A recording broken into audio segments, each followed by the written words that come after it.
From Santa Rosa, California, this is 19 Stories. I'm Cheryl Halling. Disinformation is spreading. There will be a surprise outbreak is the issue of pandemic. No social distancing at all. They said that they would express their concerns about the mask supply. Where's the mask? Where's the glove? A second wave is... We all need some good news. This is a message for all the healthcare workers out there. Thank you. If you're looking for hope tonight, raise your hand. If you feel alone and don't understand, if you're fighting the fight of your life, then stand.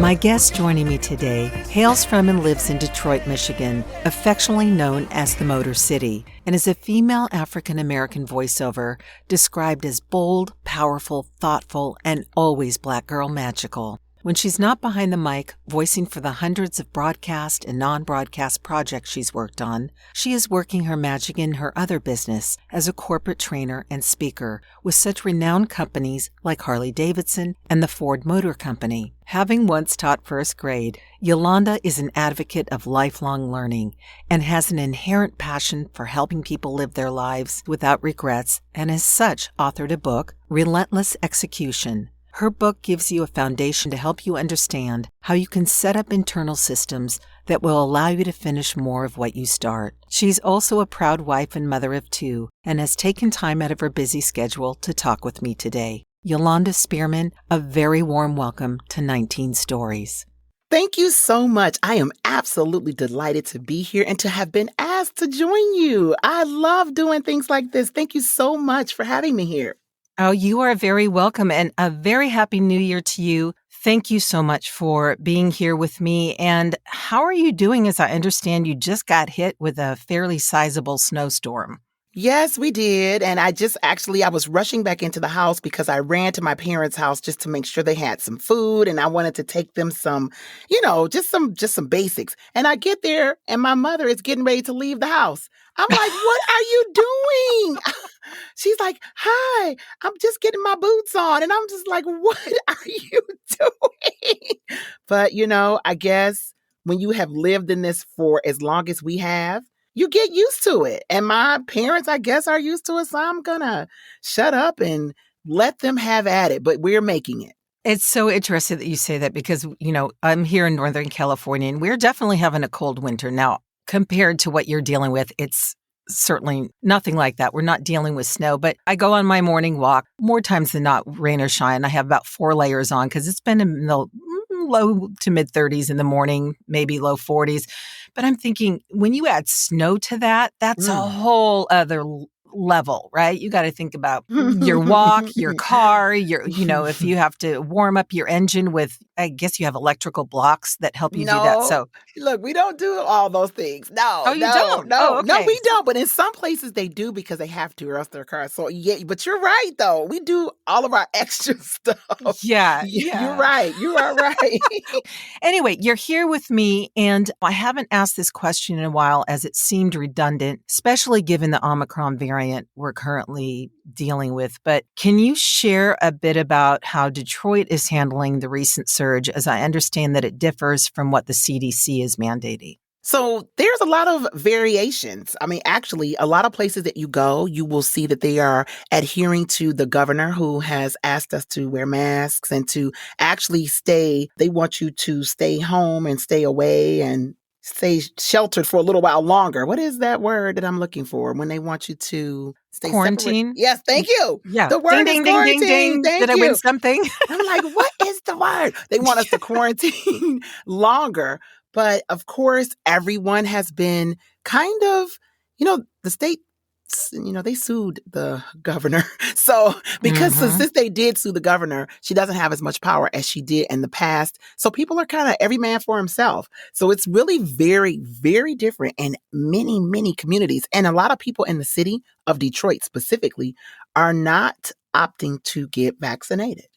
Yeah, it's such a large topic. And, I thank you for speaking to that because I think it's important to see how other cities are handling it or maybe not handling it and what's going on, as perhaps it will help inform others to do likewise. But I think it's at this point just almost like the Wild West. There's just, there's kind of Yes. no direction, but we can only do what we can do, right? There's so much of your work that I want to talk about. And before we get into all of the exciting creativity you're involved with now, I always like hearing how people got started, as I believe it kind of informs and leads to where they are now. So I'd love to hear about your early days of teaching first grade. Since teaching seems like a true calling and a very important one, especially for those teaching our wee ones.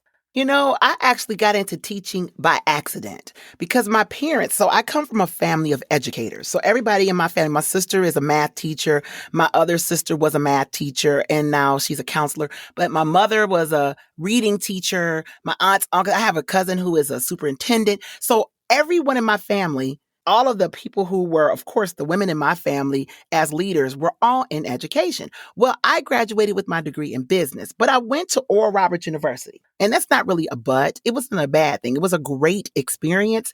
The difference is when you come out with a business degree from a Christian school, people kind of look at you like, oh, are you going to do business in church? Are you going, whose business you running, right?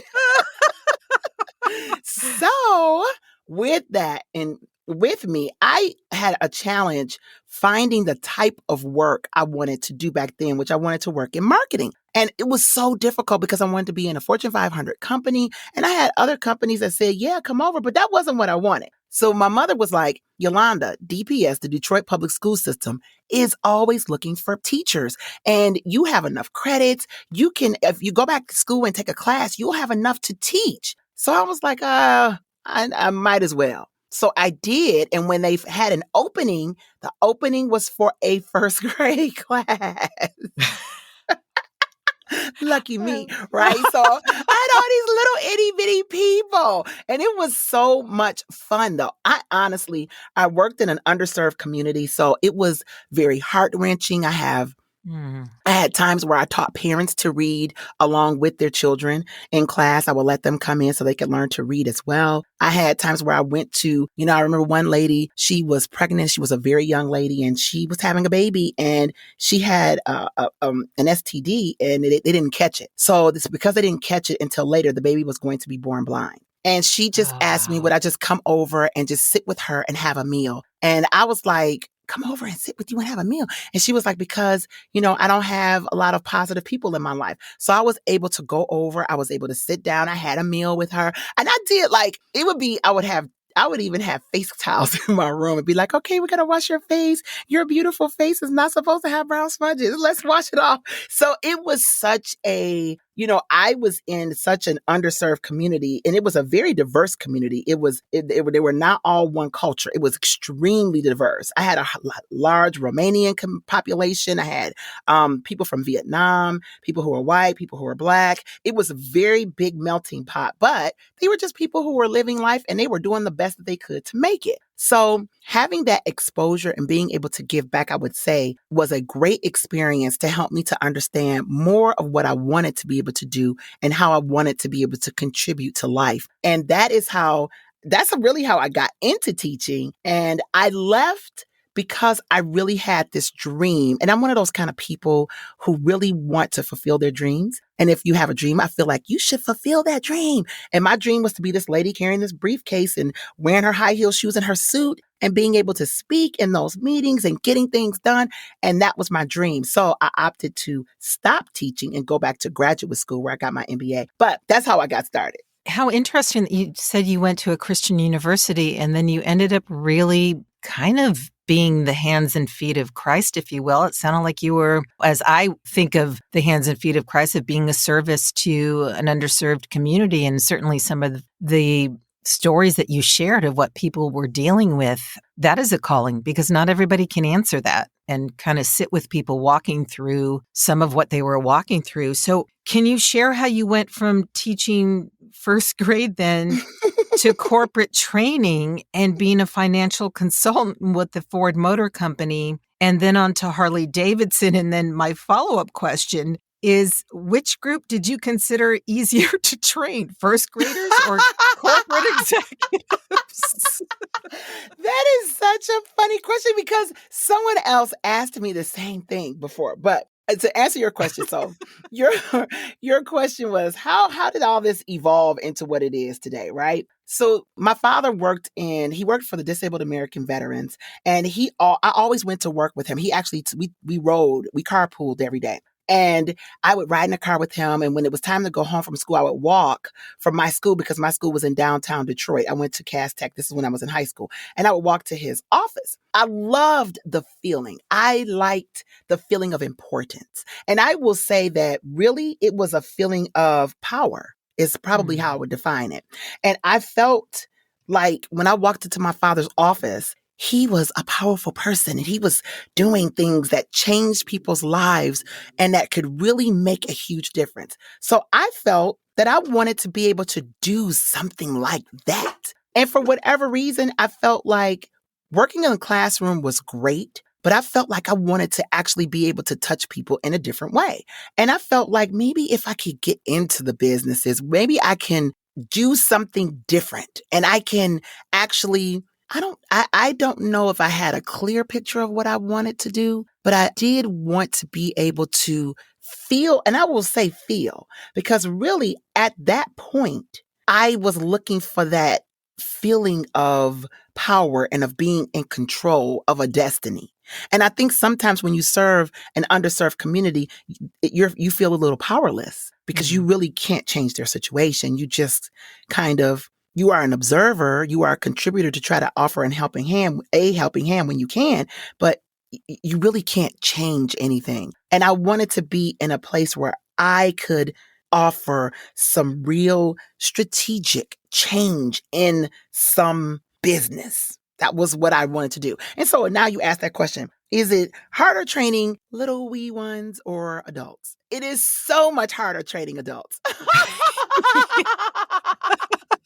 I kind of knew the answer already, but I just wanted to hear it from someone who has really been with both, and really has the breadth of experience. Why do you think that is? Why is it harder training adults? Adults we already have our preconceived notions and all of our barriers. Yeah. And mental barriers. And we really, let's be honest, often we walk into a space when someone is teaching us and we feel like we know more than the teacher. And this is often. I mean, this is really often, right? Even if they can teach you everything, they can say, I really have the keys to the kingdom and let me show you. You'll be like, I already knew that. I was telling my friend that the other day. That's what we would do. So I deal with that incessantly. And sometimes it wears on you. Whereas little children, they look at you as a demigod. They say, yeah, my teacher said, Mommy, my teacher said this. My son came home the other day. Mama, no, that is not how you use conjunctions in a sentence. My teacher said. And I was just like... I love it. I love from the mouth of babes. I love it. I was just like, oh, okay, your teacher. So, but it's not like that with adults, unless the adult makes a decision that you are a person that they will allow to speak into your life. Now, when you have that type of audience, there is absolutely nothing you can't do and nothing they can't do along with you. Yeah, because they're hungry for the message. They're hungry for the information. And I read the excellent cover story that you're featured in for this past December's issue of Whoa magazine, Women Own Excellence. And you talked about your years in corporate training and how that led you to form Impactful Voices, which is what I'm hearing you're talking about, the power of our voice, that, how we can make an impact with that. So Impactful Voices, LLC. First of all, I love the name. Thank you. I would like to hear the impetus for why you started it, the work you're doing through it, and if your voiceover work was a natural expression of this work or if it came before. So my voiceover work all started before. So it was from voiceover work that everything else kind of was birthed, except the book. So everybody has so many parts to our puzzle. We are so multifaceted that there are just all these we're just like an onion. You just peel us back and there's another layer and another layer and another layer.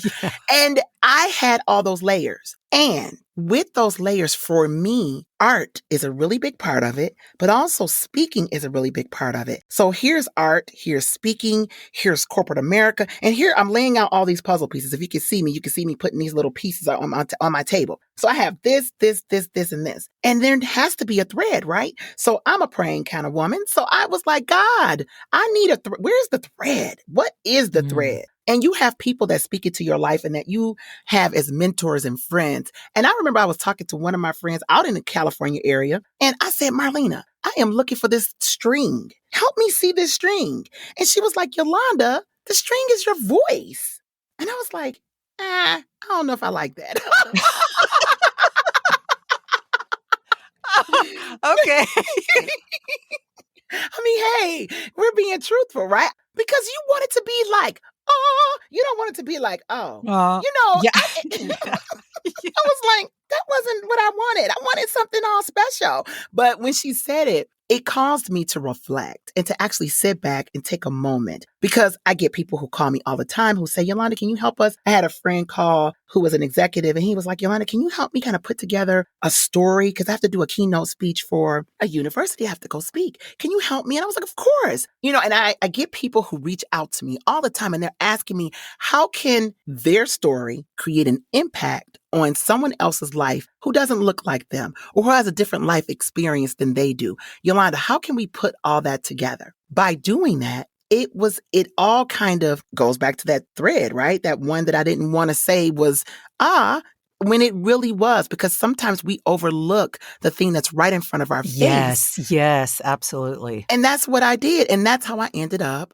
with Impactful Voices, because as a matter of fact, an article was written. And in the article, I didn't say it, but the lady said, when she wrote the article about me, she said, oh, so your entire goal is to write stories that create impact. And I was just, or to use your voice to tell stories that create impact. And I was like, that's it. And that's how I came up with it, the name of the business, and that's how it kind of all came together. But it came together after all the other stuff first. And you spoke to that in a couple of the things that I've read about your years in corporate training and how finding your voice as a woman and a Black woman was so much part of the work outside of just doing the training, but just trying to find your voice as a woman within that sphere. And for women, that is it's changing, but to have a voice that does have impact and be authentic in it with no apology is really owning who we are and the best part of ourselves that we can present. And to help other people do that through your work is wonderful, because there's some people who don't know how to find that thread, and to have someone speak into your life. And like you said, sometimes we think it's going to be this really big aha thing, and it's sometimes the most simplest thing that's right in front of our face. So in the midst of all that you've created and are doing, you've published this book that you referenced. You published it last year, Relentless Execution.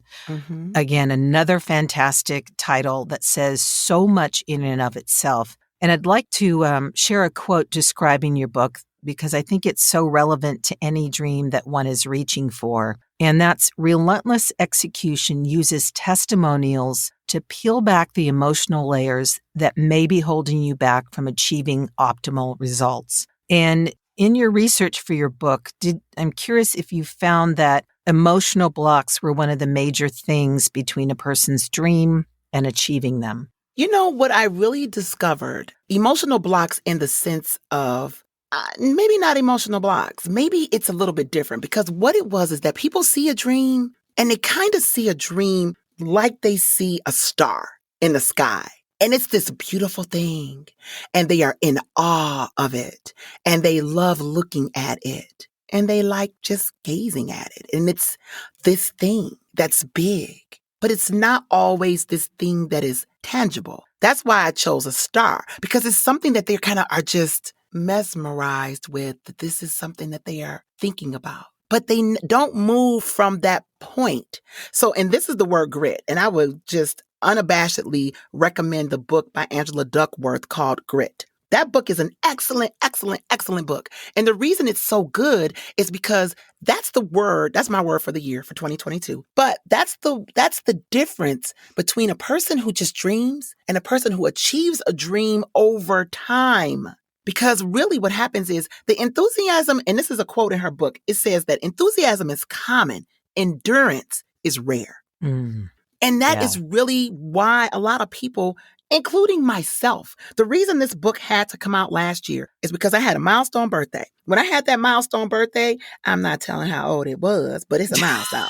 Oh, come on. It's just between you and me, Yolanda. Just between me and you. I ain't telling nobody. I want y'all to pretend like I'm really younger. Okay? Okay. So with that being said, swallow hard. I had a dream that I would actually have my first book out. Now, I told one of my girlfriends from high school I would have this book out probably back when I was 19 or 20. Now, fast forward 19 or 20 years, and the book still wasn't out. Mm-hmm. So for me, I needed to draw a line in the sand and say, look, you tell people every single day in your consultations, in your businesses, that they can achieve these things that they write down if they plan it out and they actually go forward with the action. But you're not doing it. So I had to look at the man in the mirror or the woman in the mirror and say, lady, you got all these notes all over the place. You've done all this research and you still haven't written the book. So I sat my butt down and I literally wrote the book over a short amount of months. My husband thought I was bananas because I was up at like 3, 4 o'clock in the morning. Everywhere I went, I had the notepad and the book. And I was like, I'm not stopping until it is finished. So this, for me, was an example of what grit and what focus and what a dream can get you. Now, back to your question, how come people don't actually get those dreams done? It's because often we don't think we can. Do you think it's that, but also not being exposed to the information about how they can? Because, that's a good point. Impactful voices. I mean, sometimes people it's kind of like what you talked about with some of the mothers that you were with or the children you were with when you were teaching, is you had to come alongside a mom to help her read so she could read to her child. Well, if someone has never heard this information, which is one of the reasons why having books like this is so important, because people think, oh, self-help book or da-da-da. No, it's giving a roadmap or information to people who've never been exposed to this. So that's why I was wondering, was this a natural expression of your voice work, or did that come after? Because again, sometimes we have to get the initial information to allow it to set this, have the seed so it can blossom for us to be able to do the things that we never thought we could do because no one told us we could do it. I didn't think about it from that perspective. And when you say it in that way, maybe. That is the one thing that now I will say this. As I get older, I learned that I can always learn. And it's so exciting to always hear a different perspective and to take another look. Because maybe, just maybe that was. And I didn't see it from that perspective. Yeah, I was just offering that up. Because in my own, I love learning too. I'm always learning. I think the moment we stop learning, we're not alive. Mm-hmm. And yet learning needs to be encouraged as well, because there's so many ways we can numb out right now. There's so many ways and haven't we learned that being quarantined is that, and thank God for it. There's been some things that have really helped us get through this time, but there's also been an extreme time of growth for a lot of people. Yes, definitely. Speaking of all the work that you're doing, let's just talk about I don't know how you have time to rest. And I love how you described being up at 3 a.m. and taking your notes with you. That's true drive and passion. That's what you do when you're on fire for your dream, or you kind of catch the vision and go, okay, if not now, when? And certainly landmark birthdays have a way of doing that. I know that. I can tell you I'm older than you. I can tell you that this past year did the exact same thing for me. Where I went, if not now, when? Because 20, 30 years from now, it may not matter at all. Yes, I get it. Yes, I really do.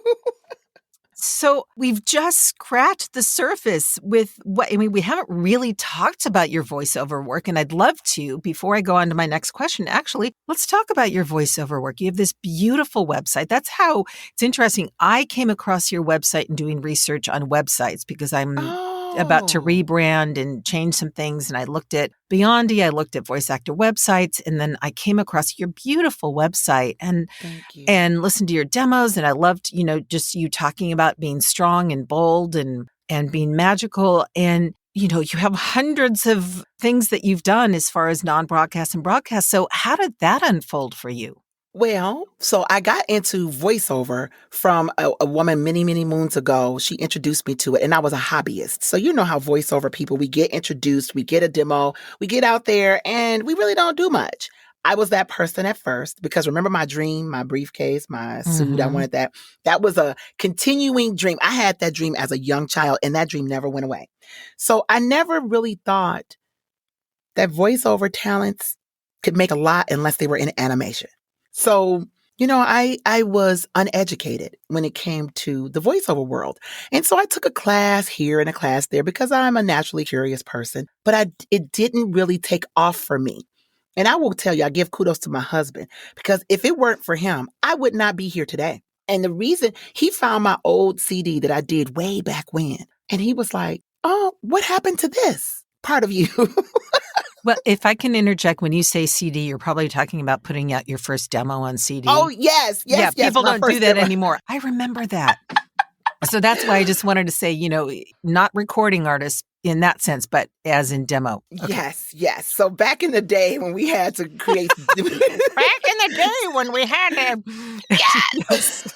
And we had to, you had to mail them out. You had to mail out your demo. So little girls and boys, that means that you actually went and got some mailing materials and put a stamp and not email. You actually went to the post office. Yes, and you sent hundreds. So remember, it was a thing to go to the person who could duplicate your CD for the least costs. And yes. So, and let me ask you, did you put in, I don't know if this showed you where my confidence level was, but I would put in a self-addressed return envelope with kind of like a feedback form, like interested, give me a call, we'll work together, not take a hike, or don't ever contact me again. I don't know. I mean, it wasn't that blatant, but Did you ever do that? I didn't. I did not do that. I just put a headshot with my home phone number on it. And remember, we had a house phone. So I put that with my house phone number on it. And yes, I used to get like a ton of like weird phone calls. But I'm sure you did. I'm sure you did. Yes, I did. I did. So back then, my husband found one of those old packages, because you copied hundreds of them. So I had some in a box. And he listened and he was like, honey, you absolutely enjoy speaking. You enjoy all of those things. You like to act. You do all this stuff. But how come you never really pursued this? And I was just like, well, I never thought there was any money in that. And he was like, but did you research it? You tell everybody else to do research. Did you? And I was just like, well, to be fair, I didn't. And he was like, why don't you take a minute, go back, look into it. What are you going to lose? I mean, maybe there's something there. Maybe there isn't. So I did. Once I went back and I looked into it, I started liking it a little bit more. But at the time, I was trying to get pregnant to have kids. So because I did a demo, put it on Voice, because this was back in 2009. So I did a demo, put a demo up on Voice 123 and voices.com because they both came out they were both big at like right at the same time. Yeah. So I put it there. And at the time, you could actually get auditions even if you didn't pay. So I put them there, and that's all I did. But people started calling me, and I was like, not prepared. I didn't have a mic. I didn't have a DAW. I didn't have anything. Oh, really? Oh, interesting. Wait, you didn't have a mic? I didn't have a thing. I love it. Just for those who aren't familiar with when you say pay, there's pay to play sites that voice actors pay to be on to be visible to casting directors. Thank you so much for explaining that. But yes, and I did not have anything. So I remember I took a class. So I went back and I went to my teacher and I said, well, someone called me and they wanted me to do a voiceover. They were in Ontario, Canada.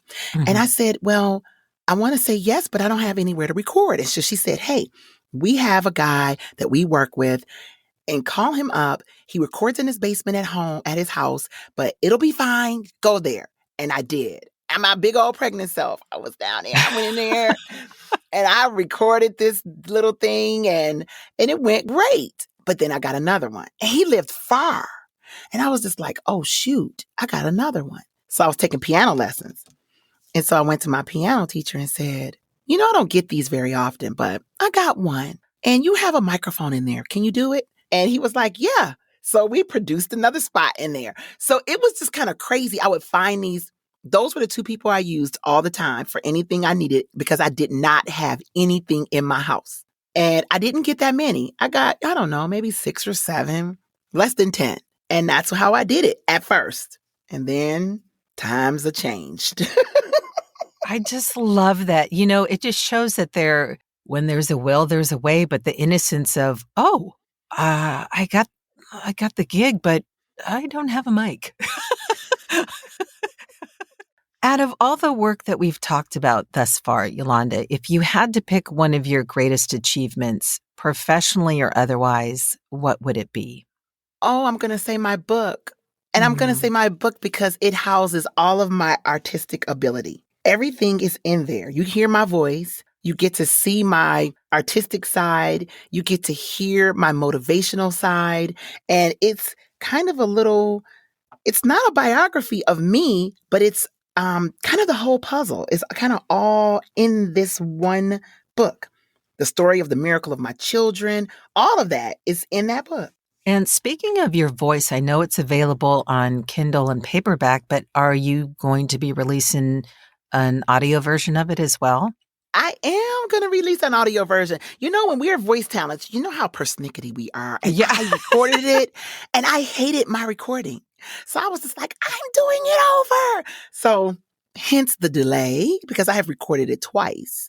And I probably just need to stop being over the top and just let it go and do it, But yes, I am definitely coming out with that. This is on my January goal sheet. It will be out this month. Wonderful. And so shall I check back with you and say, where is it? Yes, you should. So it'd be like a swift kick in the bottom. Yes, I need the swift kick in the bum. It's so funny how a lot of voice talent don't like the sound of their voice. And it's like, well, think of the field that you're in. There's even on-screen actors who won't go see their films for the very same reason. It's like, I don't watch my work. And it's like, okay. But as long as you're able to do what you love and make a living at it, and that brings you joy, then who says you have to listen to it? But yeah, when you're recording your own audiobook, that's kind of key. So it is. Conversely, would you say there's a less successful time that informed you of the next right step to take? Oh, yeah, I would. I would say that probably when I was in corporate America, I made a lot of missteps. I'm still in corporate America, but when I was probably working at Ford Motor Company, I would say I did so many things that are not necessarily the way that I would have preferred to be. And the reason I say that is not because I did anything wrong, but it was because I began to believe a narrative that was not me. And what happened is I started trying to become who I wasn't. And I look back on that person, and my husband met me during that time. I was like, how did you like me? I was such a snoot. I was not nice, but I was the girl out on the golf course saying, hello, guys. Yes, we're going to be here today. I mean, can you even imagine that was who I am? No. Who I was? But that is who I was trying to be.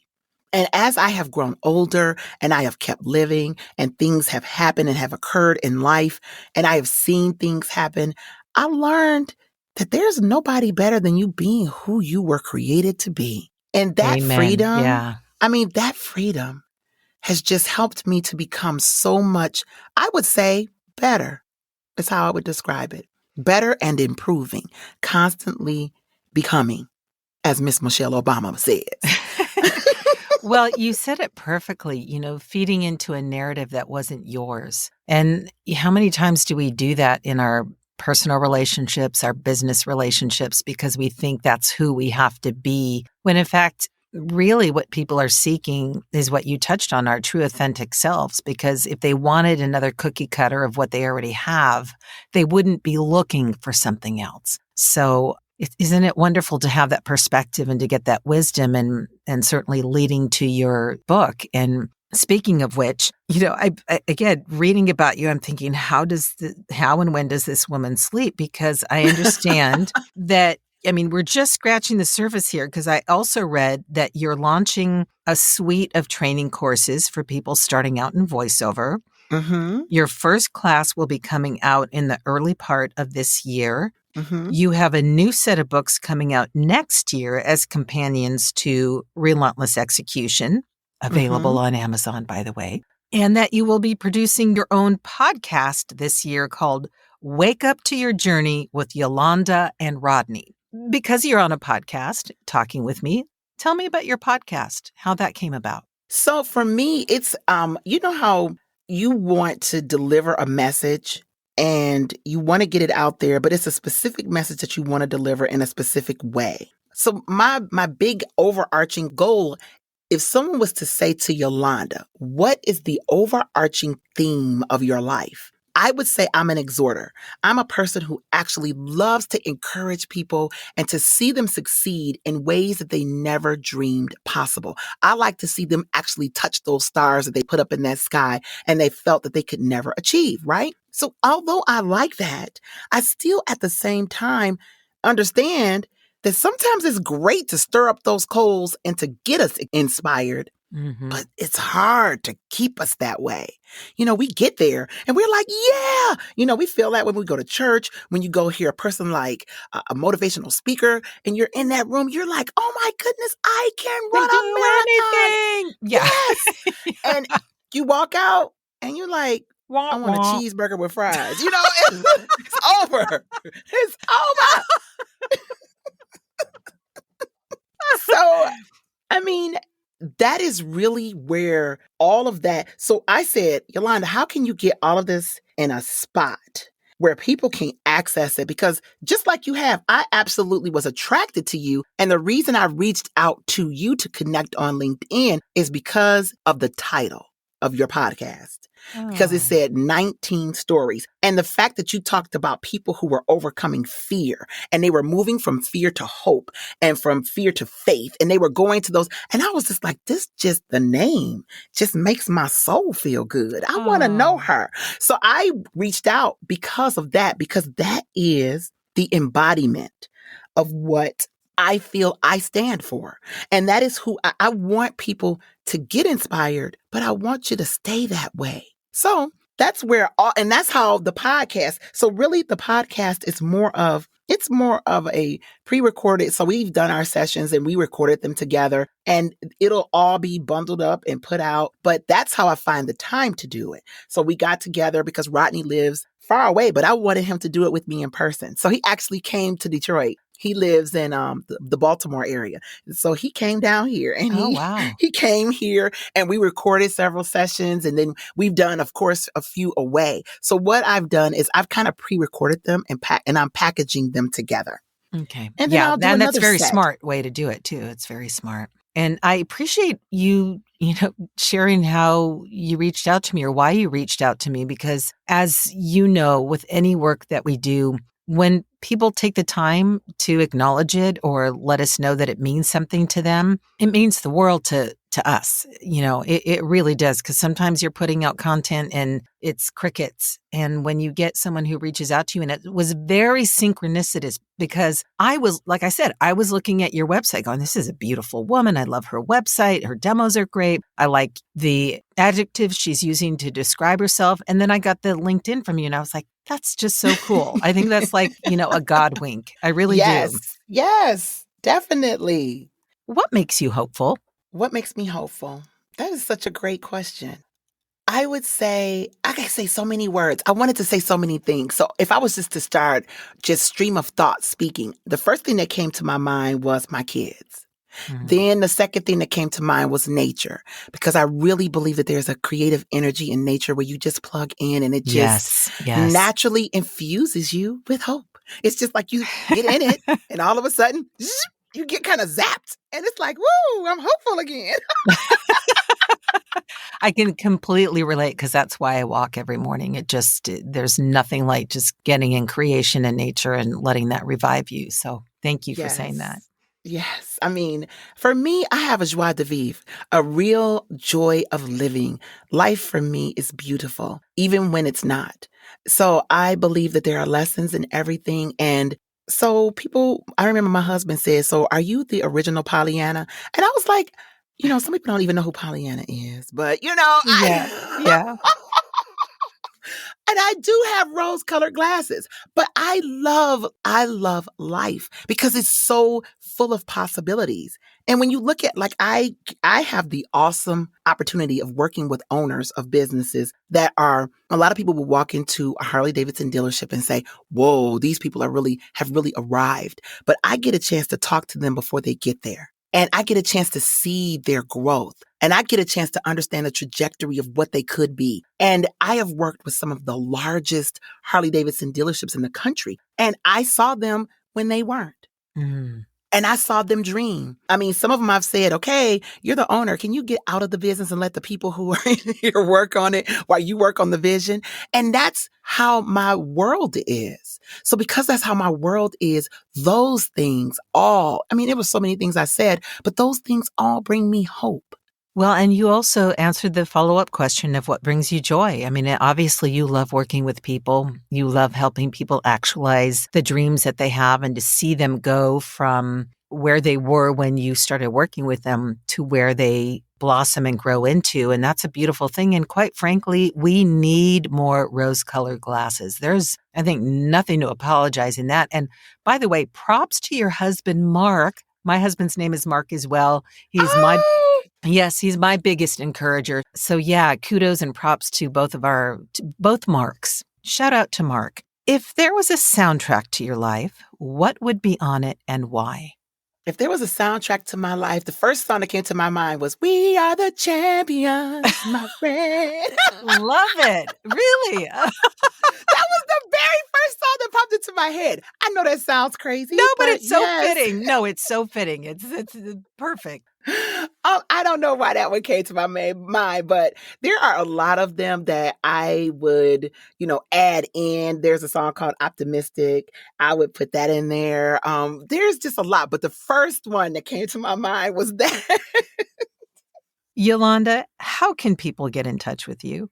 They can reach me on my website at yolandavo.com, or they can reach out to me directly at yolandavo.com. And I respond to all my emails myself. Yes, I will respond to people. And yes, I do give out advice. And yes, you are free to email me. And if I know someone who does know, I will happily give you any information that I can share with you. It's coming from a very generous heart, a very generous place. And I just thank you so much for taking this time to be with me and share your light and your joie de vivre. I love that. I love that you use that. And so many exciting things happening. I'm going to keep an eye on you and check back with you at the end of January and go, where's that audiobook? Please kick me in the bomb. Please keep me honest.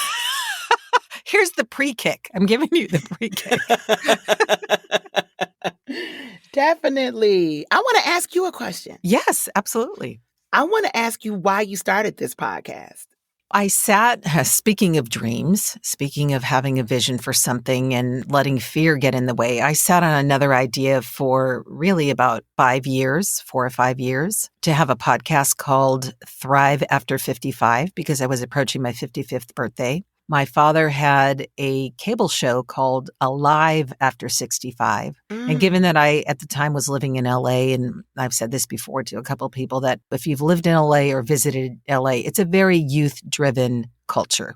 I'm not saying there isn't room for everybody, but as a woman approaching 55 and feeling really out of sorts, but knowing people who were doing really wonderful things with their lives well beyond 55, but weren't really being acknowledged for that, I wanted to talk to these people. So and I sat on that idea. And then when COVID hit, again, if not now, when, I, to coin the term, pivoted and said, I want to talk to these people, but I want to acknowledge the fact that there's some real fear going on. And there always has been, just not necessarily a pandemic. So what fear has, have people faced to move beyond, whether it has been a less successful time in their life, whether it was being hit with COVID, losing your job, and then, trying to find a way back to your creative work outside of, what's going on with COVID or something completely different, and just really bring it to a place of hope because I felt it was so necessary. So that's why I started my podcast. But thank you for asking. That's very nice of you.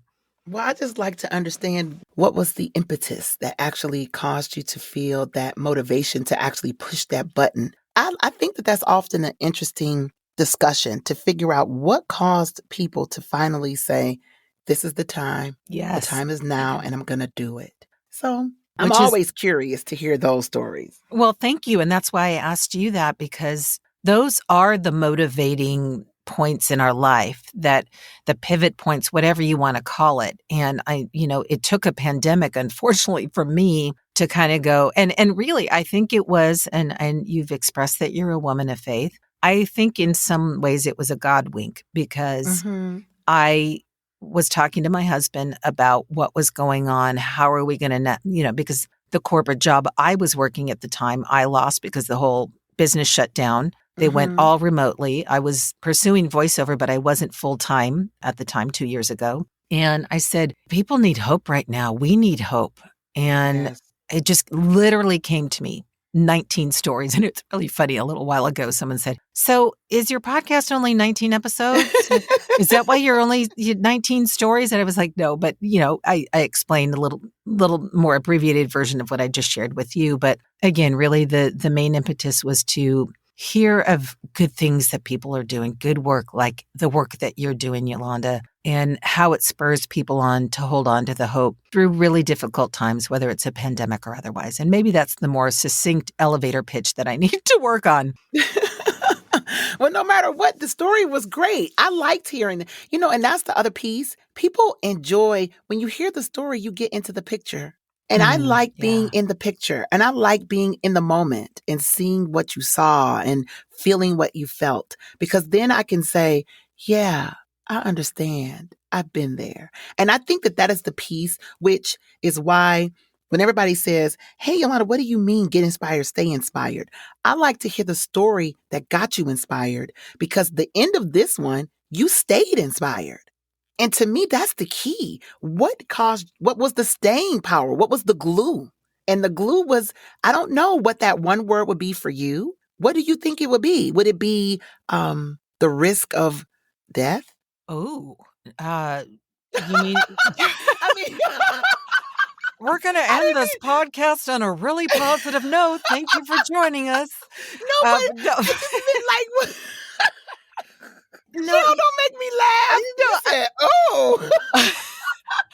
No, I think if you're talking about what really kind of gave me the kick in the, just to clarify your question, what gave me the kick in the rear to finally just launch it and do it? Is that what you're? Yes. Oh, okay. Yes. Two things. I was working with an accountability buddy at the time who had a podcast and has a podcast, actually. I just re-interviewed her for the New Year's Day episode. Oh, I saw that one. Jennifer, is that her name? Jen Keefe. Yeah. The name of her podcast is Real Women's Work. And she took a hiatus. She's about to relaunch it. But, she was working with me and say, Cheryl, you can continue to get ready or do it. I think I thought, well, maybe in the recess of my mind, if I had passed on, what legacy of hope could I leave behind for people to hold on to? Because you mentioned stories, Yolanda, that's all we have. I mean, storytelling in many cultures is the biggest gift we can give. We hear from our elders. They pass that on. One of the things I greatly miss about